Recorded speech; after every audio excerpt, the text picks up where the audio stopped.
Wings India 2024 जो ministry of civil aviation का बहुत बड़ा एक इवेंट था हैदराबाद के अंदर। उसमें हरियाणा के लिए कई खुशखबरियां 2 दिन के अंदर हम स्टेट के लिए ला पाए। पहली 2 एग्रीमेंट्स जो हमारे बहुत लंबे समय से इन प्रोसेस थे।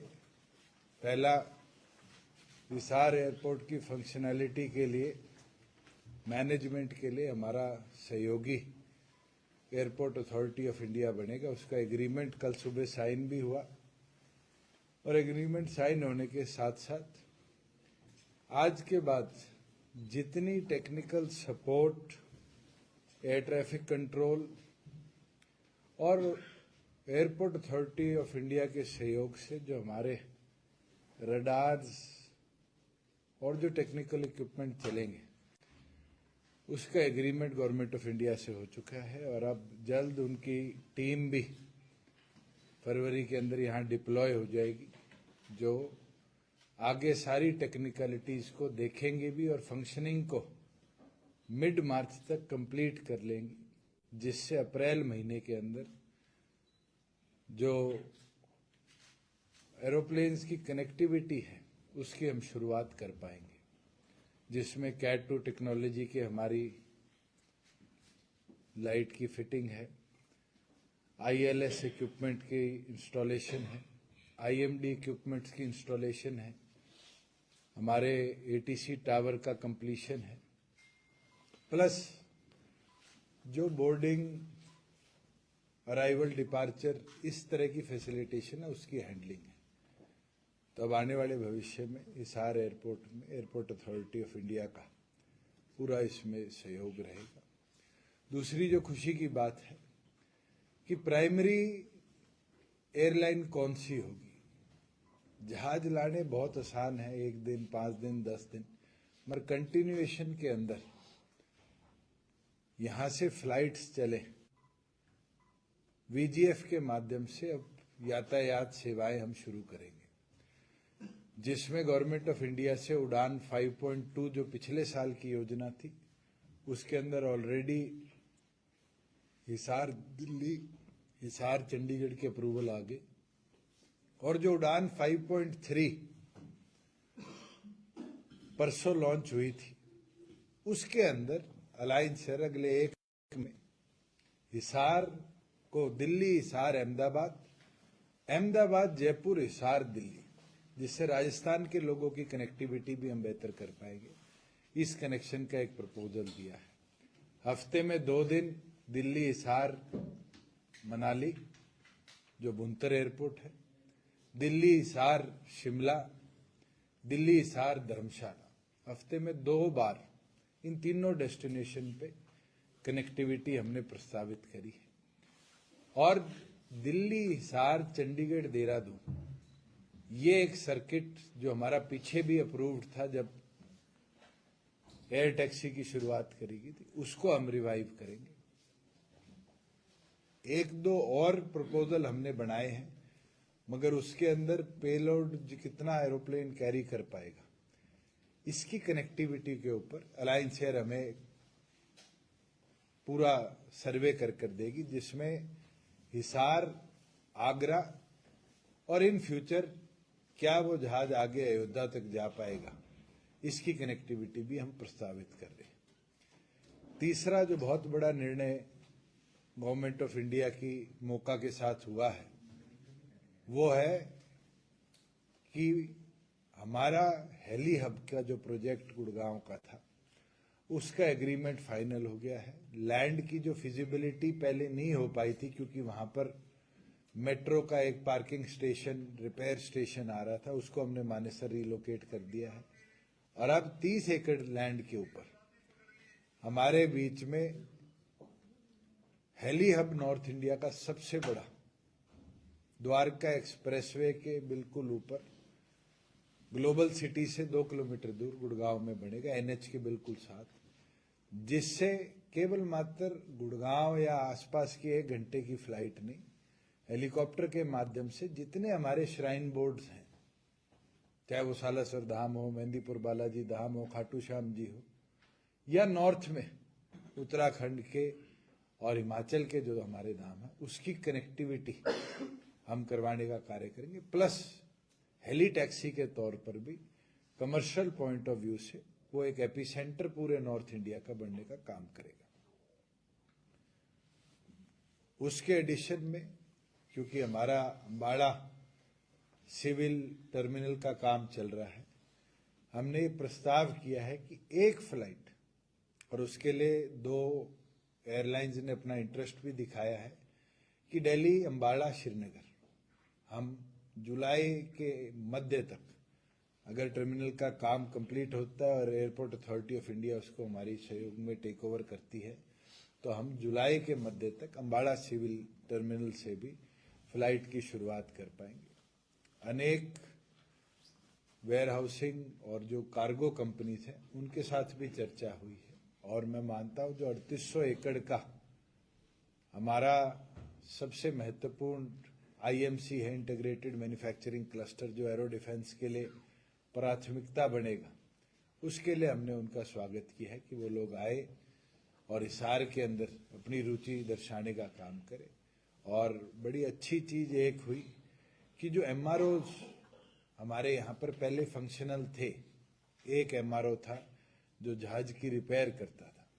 देश की एमआरओ एसोसिएशन ने अपना इंटरेस्ट हिसार में दिखाया है और जल्द हमारे जो 3 कंस्ट्रक्टेड हैंगर्स हैं पुराने टर्मिनल बिल्डिंग के साथ, हम उसका एक्सप्रेशन ऑफ इंटरेस्ट पब्लिश कर देंगे और उसके बाद टेंडर के माध्यम से 5 साल, 10 साल, 20 साल की परियोजना के माध्यम से एफटीओ, फ्लाइंग ट्रेनिंग ऑपरेशंस भी और एमआरओ भी हिसार की धरा पर शुरू करने का काम करेंगे, जिससे दिल्ली में खड़े होते हुए, रिपेयर होते हुए जहाजों को जो बहुत ज्यादा पैसा देना पड़ता है, उसका ऑल्टरनेटिव स्थान दिल्ली की बजाय हिसार बनने का काम होगा।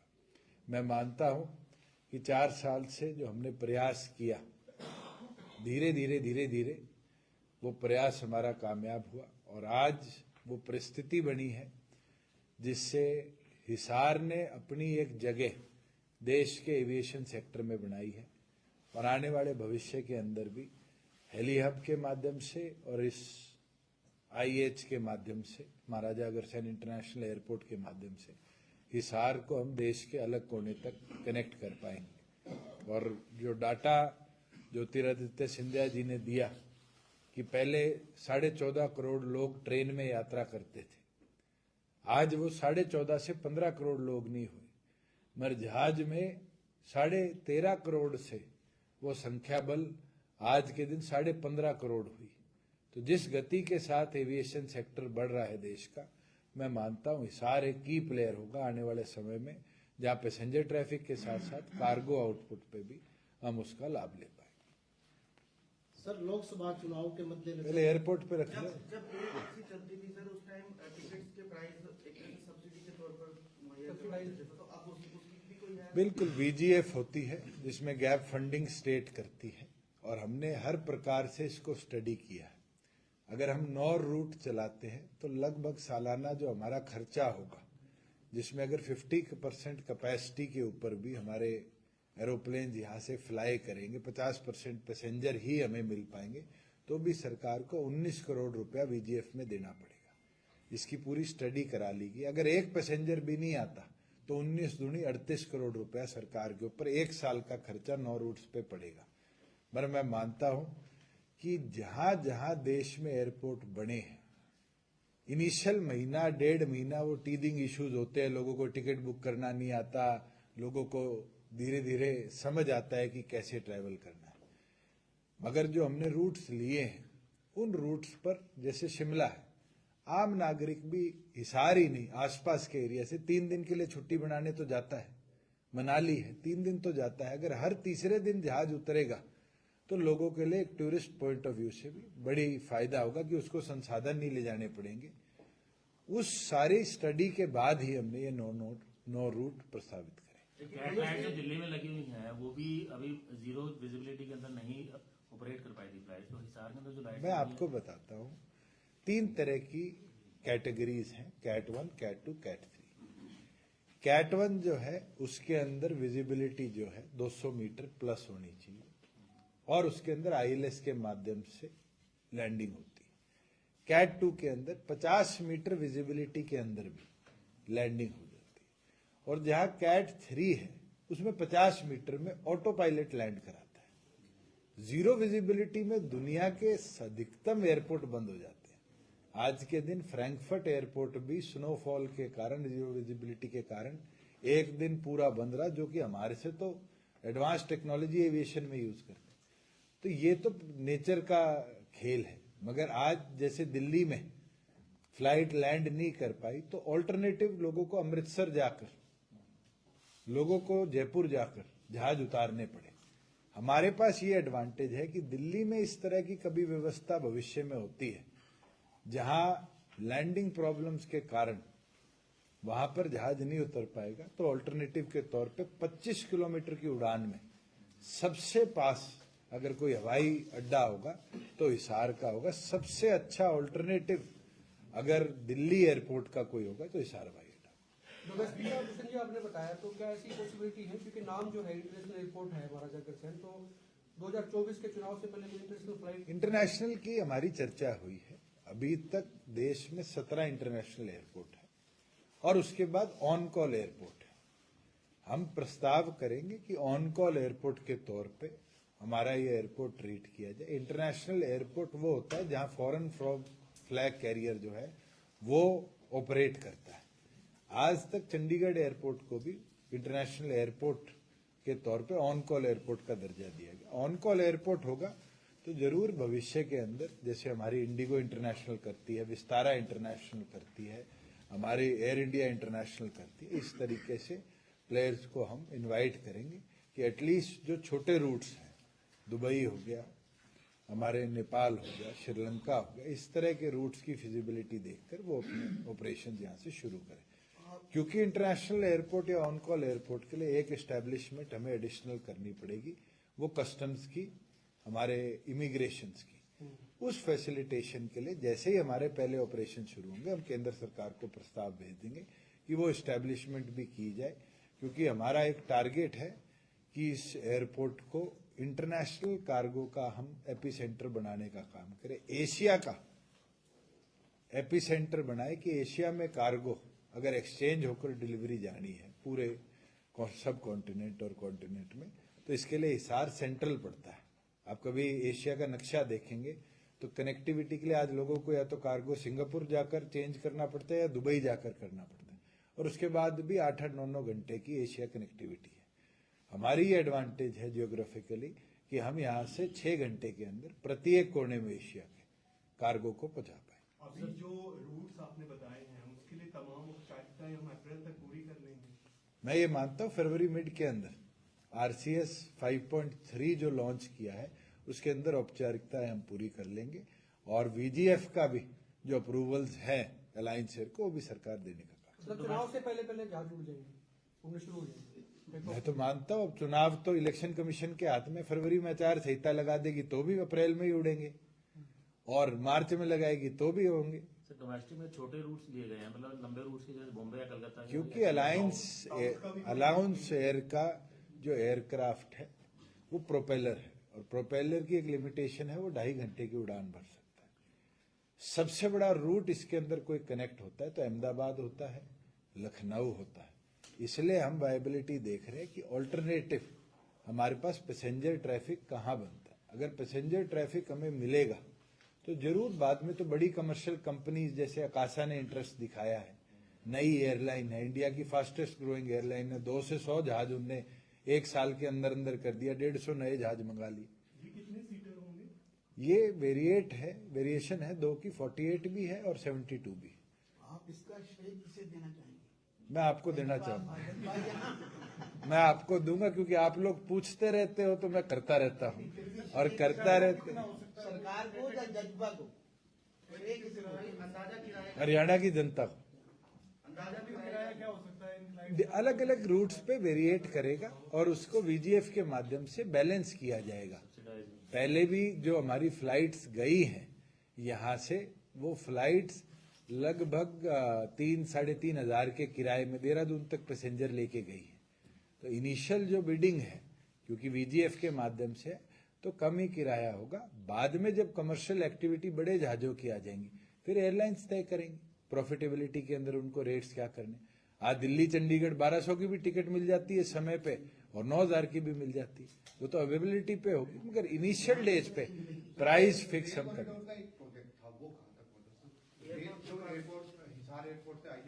हमें उम्मीद है जो अपकमिंग फाइनेंस बजट है, क्योंकि रेल बजट तो अलग से आना बंद हो गया, उसके अंदर क्योंकि उसका सर्वे हो गया और सर्वे में 0.9 पे अगर उसका सर्वे रिपोर्ट होती है तो केंद्र सरकार उस प्रोजेक्ट को फंड करती है। और फारूक नगर झज्जर की जो वायबिलिटी आई है वो 1.8 आई है, दुगनी आई। तो मुझे नहीं लगता कि केंद्र सरकार को उसमें कोई दिक्कत होगी कि एक नई रेल लाइन के तौर पे अपने ही हेड से, अपने ही फंड से वो टेकअप करे। आपके हवाई प्रोजेक्ट में जो 22 गांव के लोग बैठे रहे, उनके लिए क्या ऑल्टरनेटिव रोड का काम शुरू हो गया, और देश के अंदर महत्वपूर्ण प्रोजेक्ट्स में थोड़े से करड़े डिसीजन लेने भी पड़ते।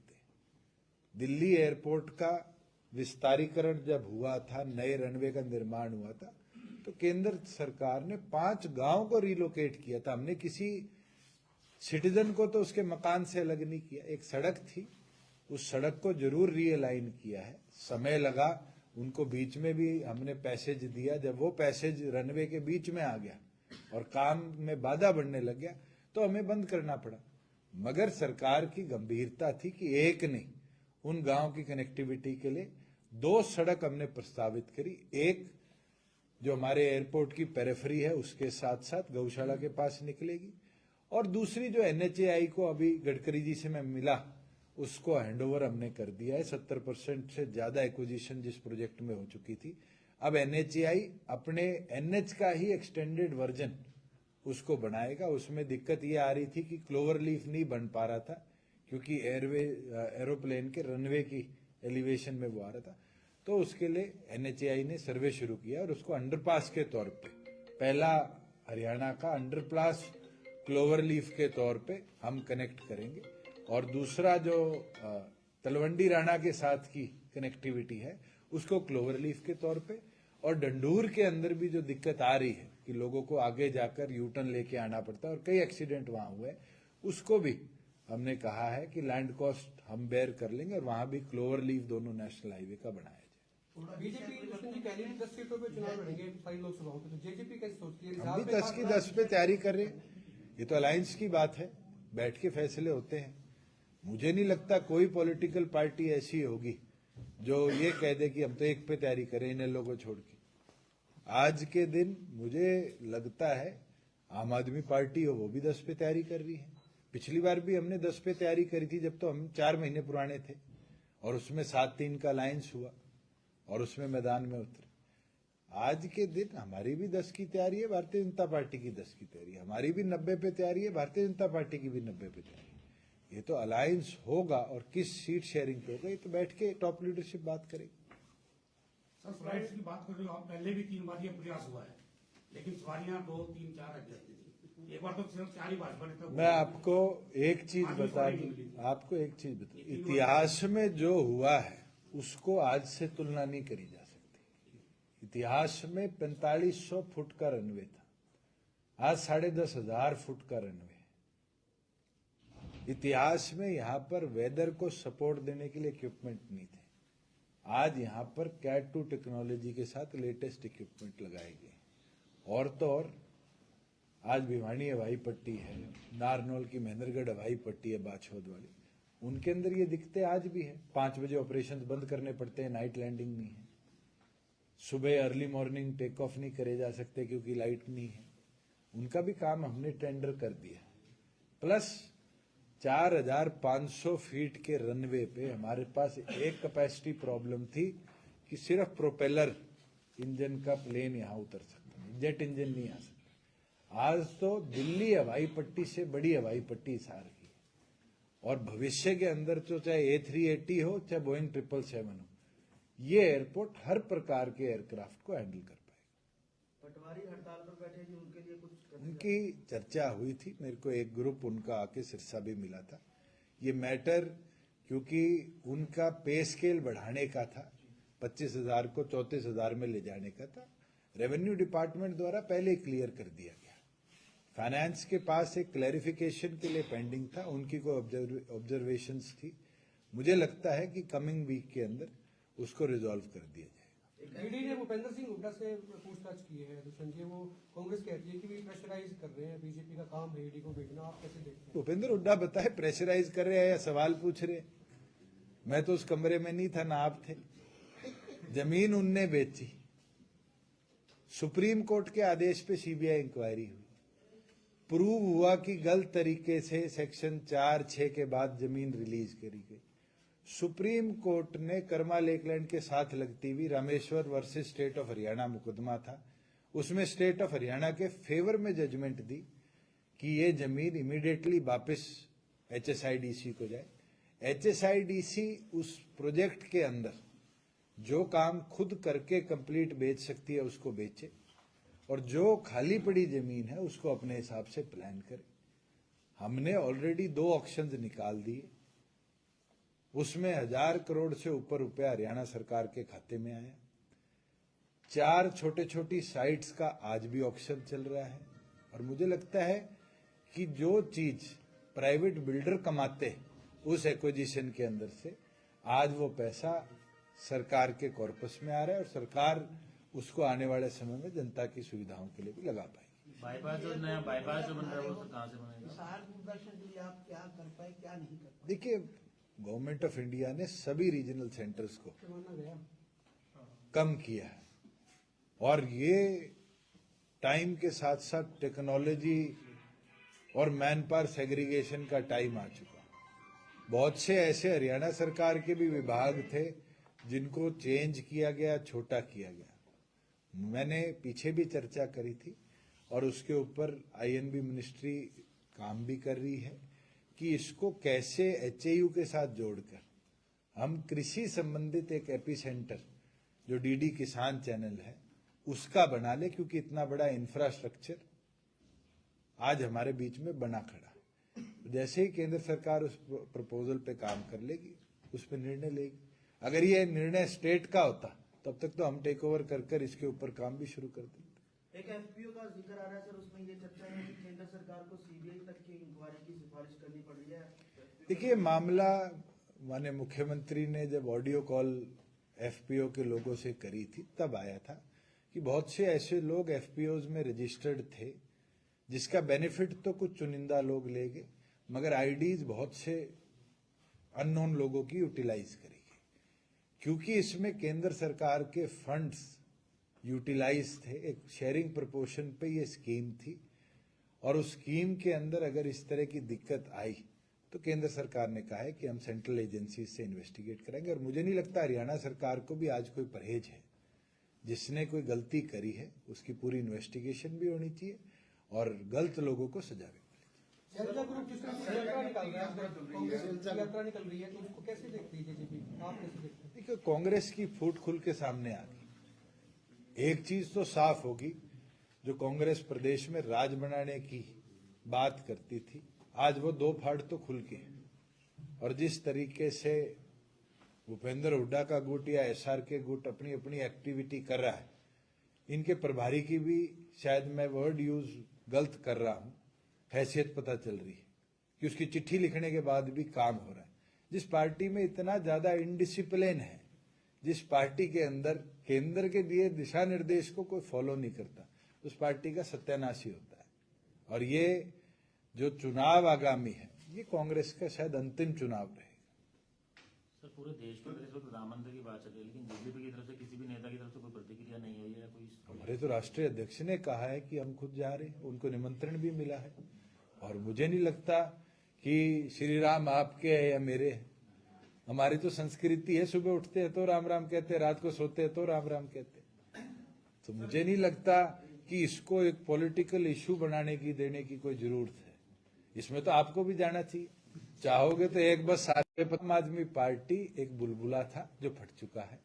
पंजाब के बाद एक हवा चली थी कि पता नहीं आम आदमी पार्टी में क्या बदलाव हरियाणा में आएगा। बहुत से एक्सएमएलए, एक दो हमारे भी गए थे और हफ्ते बाद वापस आ गए थे। बहुत से एक्सएमपीज गए, पूर्व मंत्री गए, वो भी अब भाज लिए। मुझे लगता है कि आने वाले भविष्य में ये जो 4 लोग दिल्ली से कितने पूरे हो चुके हैं और उसमें ग्रेप एक वादा बन रहा है, ग्रेप के नियम जो आते हैं काम नहीं, ग्रैप का सिर्फ एक इलेक्ट्रिकल लाइन का था, उसकी क्लियरेंस आ चुकी है। और आपका अच्छा सवाल है, मैं आपको बता दूं, 4 दीवारी का काम कंप्लीट हो चुका है। जो 2 फेजेज में लाइन हाई टेंशन जो राजस्थान को पावर सप्लाई करती है उसको रिलोकेट करना था, 1 फेज कंप्लीट हो चुका है। दूसरे का काम 24 फरवरी की डेडलाइन है HVPNL द्वारा, वो कंप्लीट हो जाएगा। जहां इक्विपमेंट इंस्टॉलेशन का काम है वो चल रहा है। फाइनल लेयर जो तारकोल की बिछनी है, टारमेट जिसको कहते हैं लाइटों के ऊपर, वो काम जो है वो फरवरी में होगा, क्योंकि अभी टेम्परेचर्स बहुत हाई है, लो है, और तारकोल जब तक 150 डिग्री सेल्सियस पे मेल्ट ना किया जाए, ले डाउन ना किया जाए, रोलिंग ना किया जाए, तो उसकी जो एफिशिएंसी है वो नहीं बनती। आपने देखा होगा गांव में वीडियो बना लेते हैं कि नई सड़क बनी और हाथ डाल के तोड़ दी। वो इसीलिए होता है क्योंकि टेम्परेचर मेंटेन नहीं हो पाते और उसकी जो कॉम्पैक्शन है वो नहीं हो पाती। तो हमारा जो टारगेट है कि 15 मार्च तक टारमेट का काम जो है वो पूरा कंप्लीट हो जाए। आज 10 जहाज को खड़े करने का एप्रन हमारे पास उपलब्ध है। अगर भविष्य के अंदर हमें और जहाज, छोटे जहाज की पार्किंग बनानी पड़ेगी तो उसके लिए भी हमारे पास जो पुराना एयरपोर्ट का इलाका है उसके अंदर कैपेसिटी है कि हम 20 प्लेन को खड़ा कर पाएंगे। तो टोटल 30 जहाज इस एयरपोर्ट पे एक टाइम पर खड़े हो सकेंगे। उसके बाद भी भगवान करे मेरे को 6 महीने में जरूरत पड़ जाए कि हमें 30 और जहाज की पार्किंग बनानी पड़े, तो शायद 6 महीने के अंदर हम केपेबल है कि वो काम भी हम कंप्लीट करें। चार्टर्ड प्लेन सर्विस भी शुरू की जा सकती है। अगर कोई आना चाहे तो मोस्ट वेलकम है। और MRO आएंगे तो मैं मानता हूं कि इस तरह के छोटे प्लेयर जो दिल्ली में आज लाखों रुपए हर रोज का देते हैं जहाज खड़ा करने का, उनकी प्रेफरेंशियल डेस्टिनेशन कोई होगी तो हिसार होगा, क्योंकि 2 घंटे 2.5 घंटे के अंदर गुड़गांव से दिल्ली से हिसार में जो पायलट्स है या उनका कैबिन क्रू है वो आ सकता है। तो कॉस्ट सेविंग भी प्राइवेट चार्टर के लिए बहुत बड़ी होगी। देखिए, जेवर के साथ हिसार का कंपटीशन नहीं है। जेवर 1 साल बाद बनेगा, हम बन चुके हैं।